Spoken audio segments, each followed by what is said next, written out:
1,000 plus faculty, 600 plus PhD, industry-driven skilling, KL, deemed to be university. Congress నేత రాసలీలలకు సంబంధించి ఆ చంద్రకళ అనే మహిళా బాధితురాలు మనతో ఉన్నారు. అసలు ఏం జరిగింది, కాంగ్రెస్ నేత ముప్ప గంగారెడ్డికి ఈమెకున్న సంబంధం ఏంటి, ఆమెను అడుగుదాం. చెప్పండి అమ్మా, ముఖ్యంగా మీకు కాంగ్రెస్ నేత ముప్ప గంగారెడ్డి ఎలా పరిచయం, ఏంది అసలు? మేము నర్సింగ్పల్లిలో ఉన్నాం అప్పుడు సార్.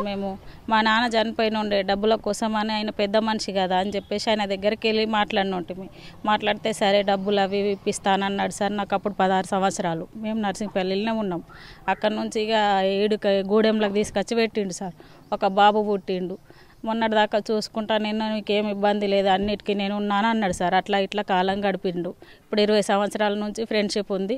2 సంవత్సరాల నుంచి వస్తలేడు. మొన్న ఆగస్టు 15 అప్పుడు కూడా మాట్లాడిండు.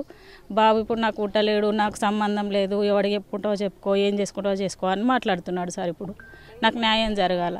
అంటే ఏం న్యాయం కావాలి? న్యాయం అంటే ఇప్పుడు బాబు పుట్టిండు సార్, ఆయనకి DNA టెస్ట్ అయినా కూడా చేపిస్తా. వాళ్ళ బాబు కూడా, వాళ్ళకు 4 పిల్లలు ఉన్నారు, వాళ్ళ భార్యకి ఇంట్లో తెలుసు, అందరికి తెలుసు అన్ని విషయాలు. అందుకని చెప్పేసి వీడి దాకా వచ్చాడైంది సార్. మీ బాబుకు ఆధార్ కార్డులో ఎవరి పేరు రాశారు? మా బాబు పేరు రాసినాం సార్. ఇక అప్పుడు ఆయన ఏమన్నాడంటే, అద్దు నేను పెళ్లి చేసిస్తా అని చెప్పేసి వేరే ఓడిని ఒకరిని తీసుకొచ్చి అంట పెట్టిండు సార్. ఇక అది ఆడి పేరు మీదనే రాపిచ్చేసుకున్నా నేను. నాకు తెలియదు అప్పుడు అంతా. అందుకని అంటే తెలియకుండా జరిగింది ఇదంతా. అసలు ఆధార్ కార్డులో కానీ, ఆధార్ కార్డులు దిగినప్పుడు కానీ, ఓటర్ కార్డు కానీ నాతో ఏది దిగుమన్నా దిగలేడు, ఏది చేయలేడు, దిగు చేసుకో అని చెప్పిండు. అట్లా అన్నట్టు మాయ మాటలు చెప్పి, ఎందుకు ఇది చేస్తున్నావు, నీకు ఇల్లు కట్టిస్తా, అది కట్టిస్తా, ఇది కట్టిస్తా, ఇది చేపిస్తా, అది చేపిస్తా అని ఇవే చెప్పిండు. ఇప్పుడు ఏమన్నా అంటే నాకు ఏ సంబంధం లేదు, నా కాంగ్రెస్ పార్టీ వచ్చింది, ఇప్పుడు నేను ఏది చెప్తా అదే వింటారు నా మనుషులు, నాదే గెలుస్తుంది, నువ్వు ఏడికి పోయినా నీకు న్యాయం జరగదు అని అంటున్నాడు సార్. ఇప్పుడు 20 సంవత్సరాల నుంచి లేదు, ఇప్పుడు ఎందుకు వచ్చింది బయటికి? 20 సంవత్సరాలు మొన్నటి దాకా మంచిగానే మాట్లాడింది సార్. ఇప్పుడు పిల్లగాడు మేజర్ అవుతున్నాడు, పెద్దగా అవుతున్నాడు.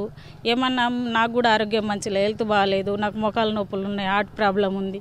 మొన్న కూడా అన్న నాకు ఆరోగ్యం బాగాలేదు, నాకు హాస్పిటల్ చూపెట్టంటే గవర్నమెంట్ హాస్పిటల్ పో అని చెప్తున్నాడు. అలా భార్య కట్లని చూపించిండా సార్.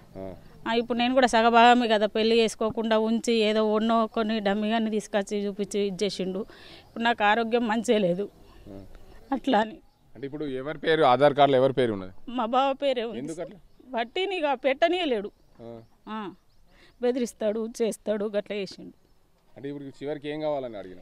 ఇప్పుడు నేనన్నా నా కొడుకుకైతే ఏదైనా ఆధారం పెట్టు అని చెప్పి అడిగినా సార్ నేను.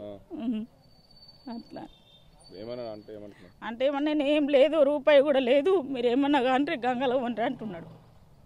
కలెక్టర్ దగ్గరికి పోయారు కదా, అసలు కలెక్టర్ దగ్గరికి పోమన్నారు, ఎట్లా పోయారు? నేనే పోయినా సార్, నాకు ఎవ్వరు చెప్పలేదు. నాకు ఏడికి పోయినా కానీ న్యాయం జరుగుతలేదు. లాస్ట్కి ఏడికి వచ్చిన సార్ నేను.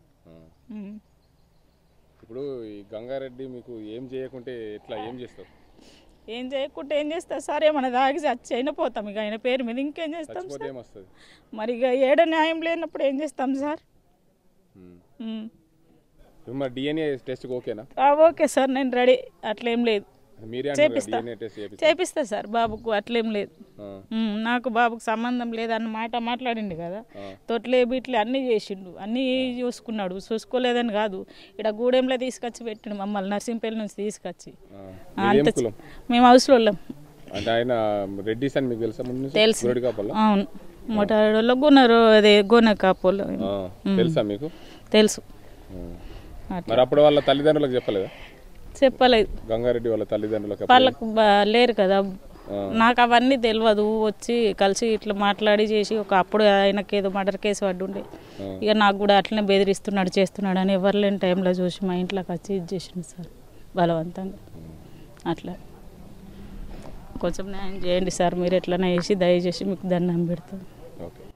మొత్తానికి చూడొచ్చు, చంద్రకళ కిసాన్ కాంగ్రెస్ నేత, నిజామాబాద్ జిల్లా అధ్యక్షుడు కొనసాగుతున్నారు కిసాన్ కాంగ్రెస్కు. అయితే ఆయన నన్ను గత 20 సంవత్సరాలుగా నన్ను మోసం చేశారు. నాకు 16 సంవత్సరాల ఉన్నప్పటి నుండి నన్ను అన్యాయంగా తను లోబరుచుకున్నాడు. నాకు అప్పటి నుండి నాకు కుమారుడు ఉన్నాడు. కుమారునికి కూడా నాకు ఏదైనా న్యాయం కావాలని చెప్పి నేను కోరుతున్నాను. నా కుమారుడికి DNA టెస్ట్ చేయడానికైనా నేను సిద్ధంగా ఉన్నాను. నాకు న్యాయం జరిగే వరకు పోరాటం చేస్తానని చెప్పి చంద్రకళ చెప్తుంది. ఇది ఇక్కడ పరిస్థితి. కెమెరా పర్సన్ అజీంతో గంగారెడ్డి, RTV నిజామాబాద్. మరిన్ని వీడియోస్ కోసం ఛానల్ ని సబ్స్క్రైబ్ చేయండి, లేటెస్ట్ అప్డేట్స్ కోసం వాట్సాప్ ఛానల్ ని ఫాలో చేయండి, అండ్ లింక్ డిస్క్రిప్షన్ లో ఉంది.